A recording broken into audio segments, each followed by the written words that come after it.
এক দুদিন নয়, টানা ৩৮ বছর ভাত খান না বদর শেখ। ১৯৮৭ সালের কথা। একদিন ঘুমের ঘোরে বদর শেখ স্বপ্ন দেখেন একটি বিশাল মাঠে বড় খাওয়ার আয়োজন চলছে। এর চারপাশে দাঁড়িয়ে আছে সাদা কাপড় পরা একদল মানুষ।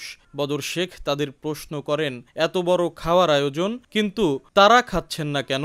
জবাবে তারা উত্তর দেন, তারা মানুষ নয়, রূহ, যে কারণে তারা ভাত খান না। তাদের সঙ্গে একাত্মতা প্রকাশ করে বদরও ভাত না খাওয়ার সিদ্ধান্ত নেন। স্বপ্নে নেয়া সেই সিদ্ধান্তকে বাস্তবে রূপ দিয়ে টানা ৩৮ বছর ভাত খান না বদর শেখ। রুটি কলা কিংবা চিরামুড়ি খেয়ে চলে তার জীবন। টোটালি আমার বন্ধ হয়ে গেছে, আর আমি খাইও না, কলা খাই, বিস্কুট খাই, হয়তো এখন হোটেলে যা রুটি খেলাম, হয়তো কটা সিঁড়ি আনলাম, ওই ভাঙা ঘরের মধ্যেই রাহি, উইয়ের মধ্যেই থাকি। এই দুটো গরু আছে, ওই লালন পালন করি। থাকার কোনো ঘর নেই, তাই বয়স ৫০ পেরোলেও বিয়ে করেননি তিনি। বর্তমানে গোয়াল ঘরে গরুর সঙ্গে বসবাস তার। অনেক চেষ্টা করেও বদর শেখকে ভাত খাওয়াতে পারেননি স্বজনরা। পরিস্থিতি এমন হয়েছে যে ভাতের কথা শুনলেই রেগে যান বদর। পেশায় কৃষক বদর শেখ রাজবাড়ী সদর উপজেলার বসন্তপুর ইউনিয়নের